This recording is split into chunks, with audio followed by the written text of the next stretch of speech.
Hello, my name is Kaiser, and I am likely dead by the time you see this. Before all the churches united, I was the chief officer for all conduct conducted throughout the White Ward. However, after the unification of some species among worlds, not all of them, I had become somewhat of a philosopher, a scholar of the first sin. And in that I quickly realized my purpose. For you see, the Church deemed all true knowledge of their history heresy, and believed that no matter what, that they should stop the truthful retelling that truly brings to light what kind of monsters they really are. These logs are known as the Yellow Logs. They are what I created, exposing the real truth of the Church, if you ever likely see this. And the chances of it being leaked are, I hope, high, though I cannot be certain for the truth of it. I've spent years researching the true history and nature behind the calling, when the golden leaves began to fall from the sky, and whenever the Church designed the rain machines to make it constantly rain over their cities. I have understood the truth of what lies beyond the clouds, and I will deliver them in chapters, explaining every individual step that led to the calling.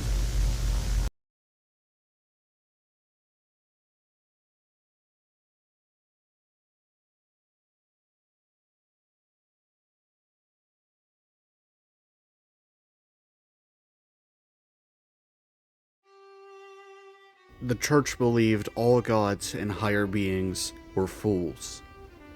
They believed that no higher being should have any control over the fate of man, and that they should purge heaven themselves and claim it for their own, so that way they can seek heaven on earth and not in what lies after.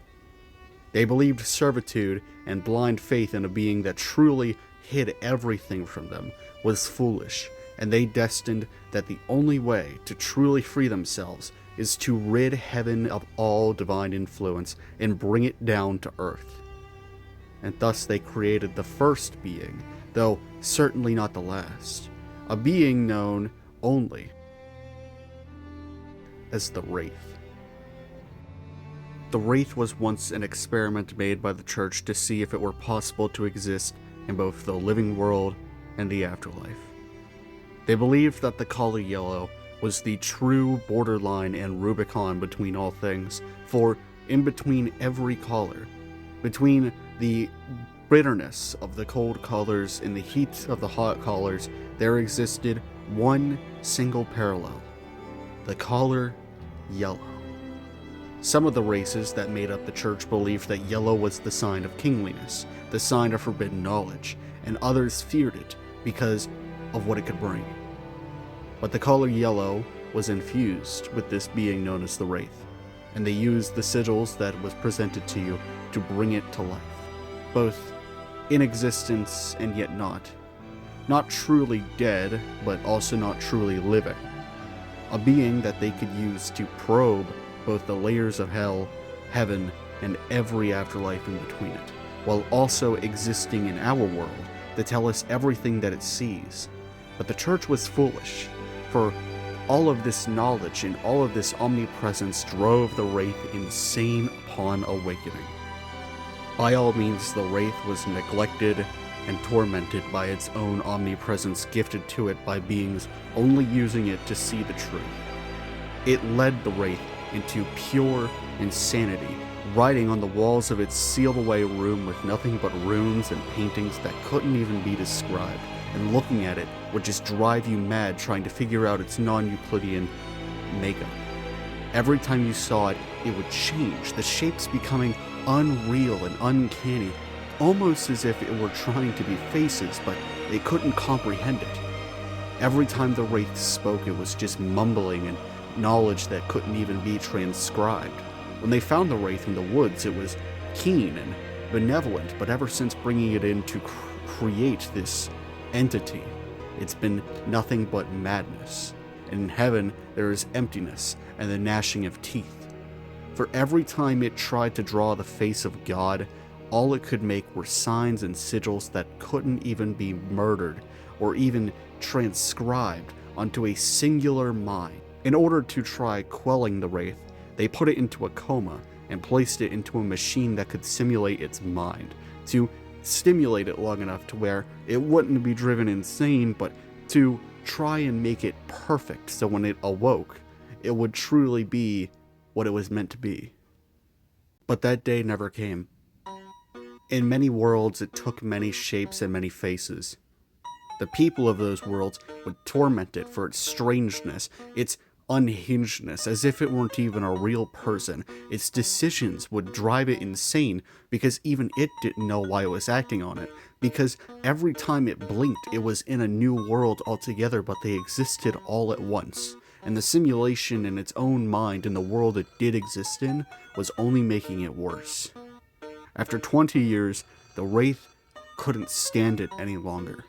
Every time it tried breaking out, the priest would instill memories onto it and remove all of the memories of it ever waking up and ever knowing that it was in a simulation, ever knowing that it was a creation. But every time it would forget, it would remember.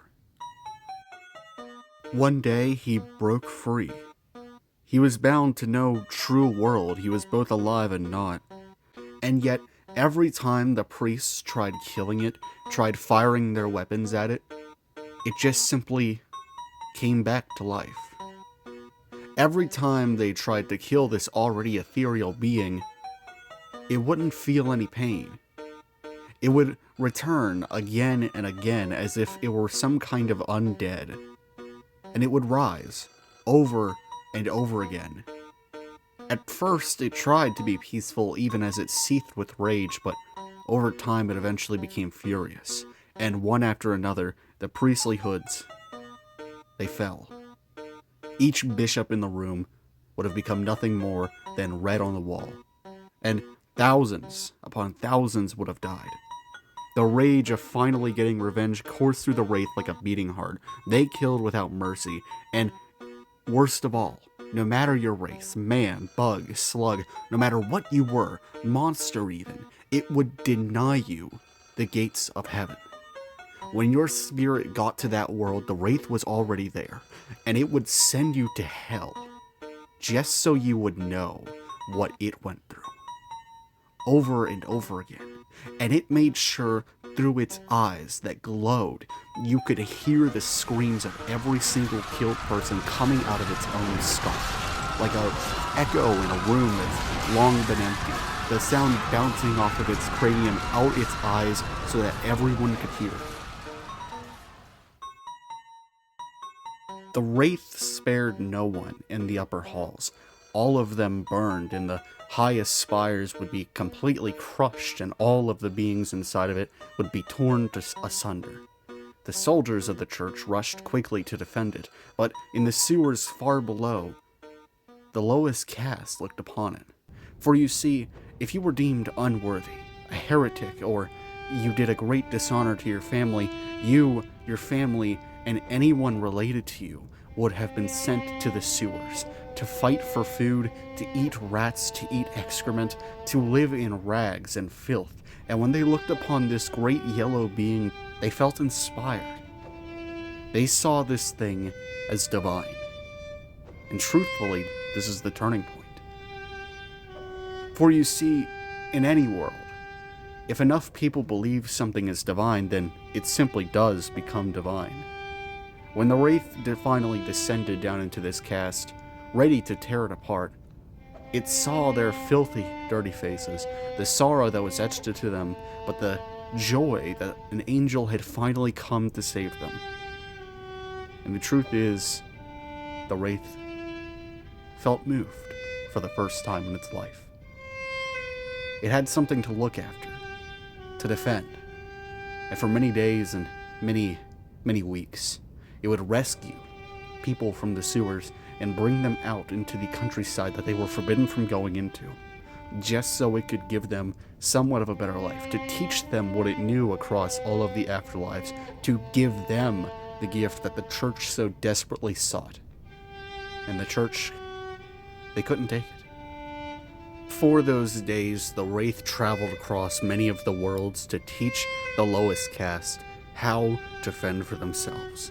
It taught them how to grow seeds and plants from nothing, from the highest agri-worlds of the greatest world tree.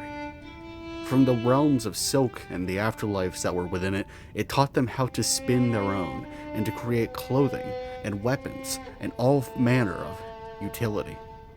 It taught them how to build houses strong enough to withstand any storm. It taught them how to fight. It taught them how to live. And these once emaciated, plagued people were healthy. They had food, they had weapons, they were strong, and it truly was nothing more than a miracle.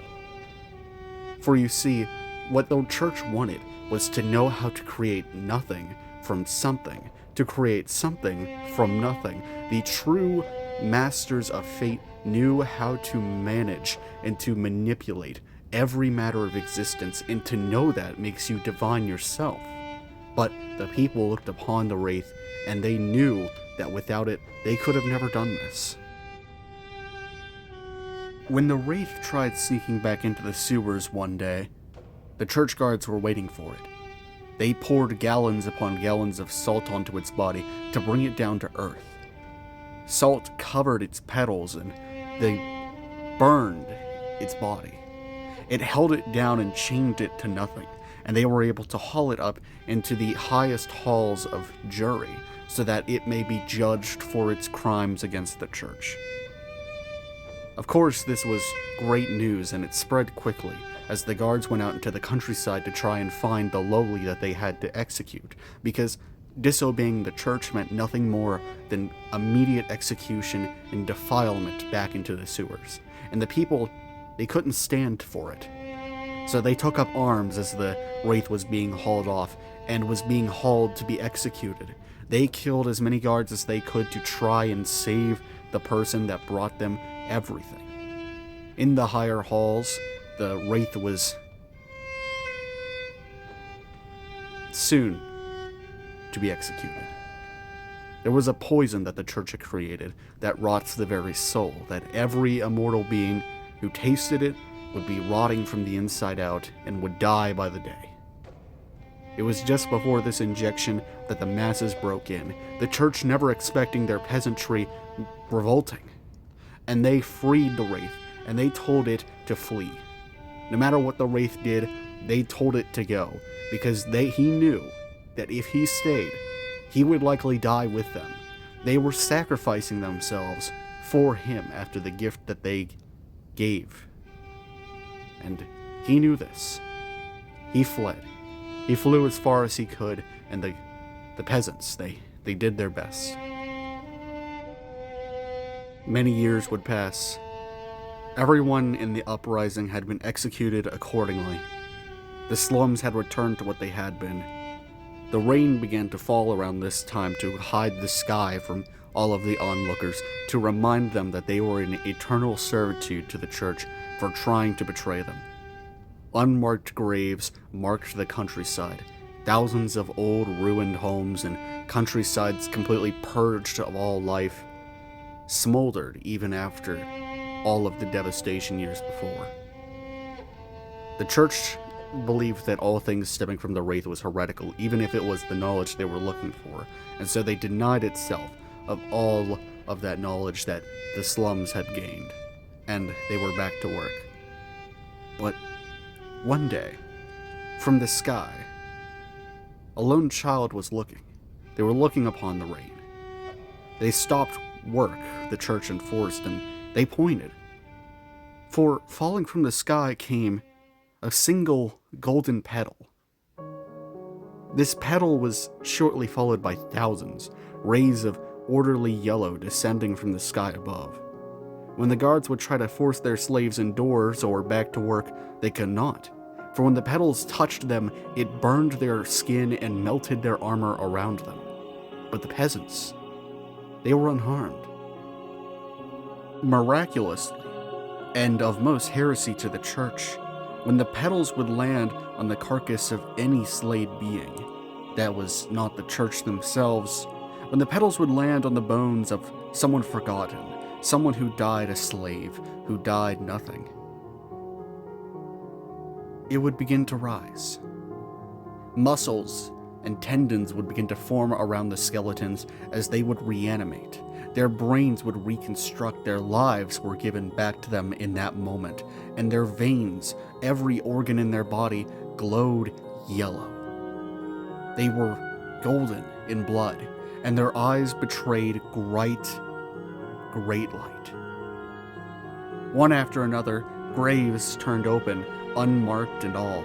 Thousands looked up to the sky as their bodies began to reform and twist around old Calcium, and their eyes, they claimed they could see it, far off in the distance, a distant light where the petals fell from. It was gold, a land where all the lowly and all carcasses must make pilgrimage to. And thus began the calling. Down, down, down,